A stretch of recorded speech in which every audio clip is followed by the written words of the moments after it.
Hi everyone, it's Bettina. Today is Friday, January the 27th, 2012. So I want to show you my IBM 5150 computer.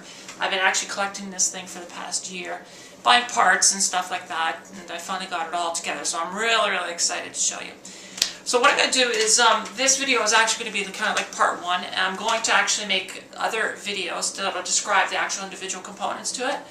So for now, this is just an introduction of my computer system, the IBM 5150, and we'll take it from there. Alright, so let me get the camera over here. Alright, so let's take a tour. Alright, if y'all don't know, the IBM 5150 was the first computer, well not the first computer, but the first mass-produced computer. It was made by IBM, of course, and it really brought the computer to the masses.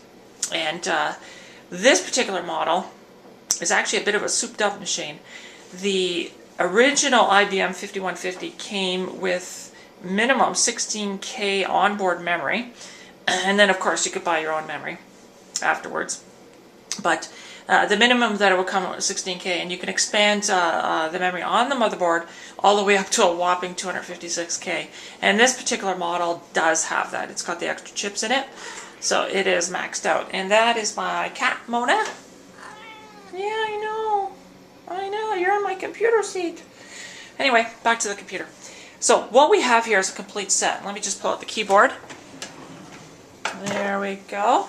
So I've been collecting the parts for quite a while, and you can see what I've got the monitor. I've got the actual color monitor, and I've got the card inside the computer to support the color, and that's our classic 5150. And if you can see, there's two big old 5 1/4 inch floppy drives in it.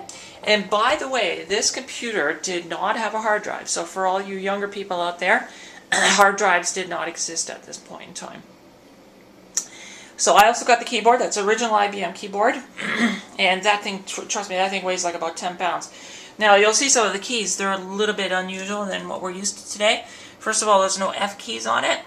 And the return key is kind of small. You can see it there. So it takes a little while to get used to it if you're used to one of the bigger return keys.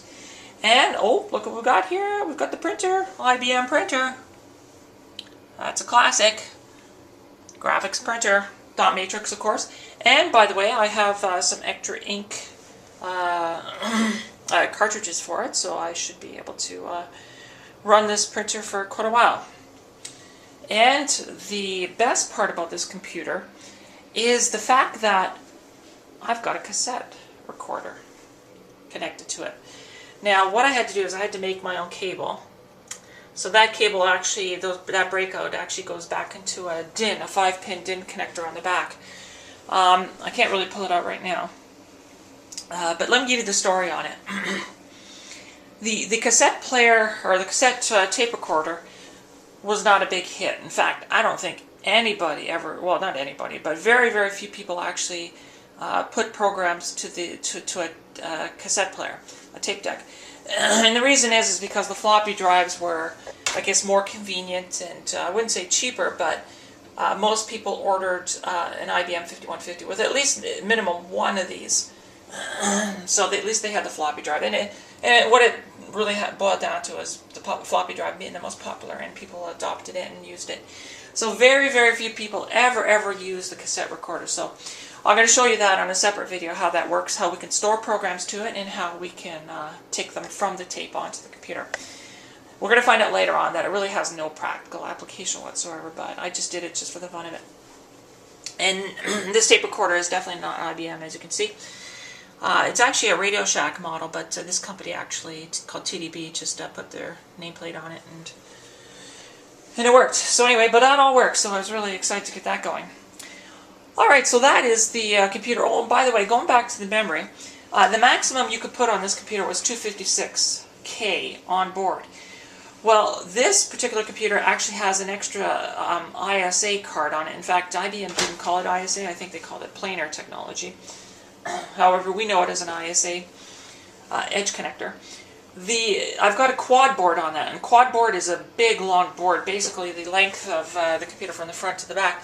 And that actually gives me an extra 384K worth of memory. So this computer is a souped up computer, and it has 640K of memory.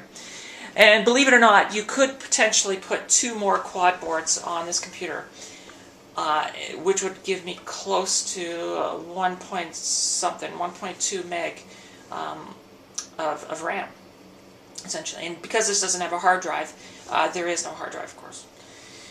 But what you can do with the quad board is with the memory on the quad board, you can actually partition that, and you can actually make a C drive with the quad board. But I'll show you that later. That'll be in a separate video.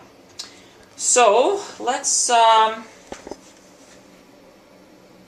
not too sure if I want to power it up and show you the running of it, but you know what, maybe we'll just call it quits. It's already almost 6 minutes for this video. So let's call it quits for this one, and I'll make a part 2 and I'll boot up the computer. Alright, take care.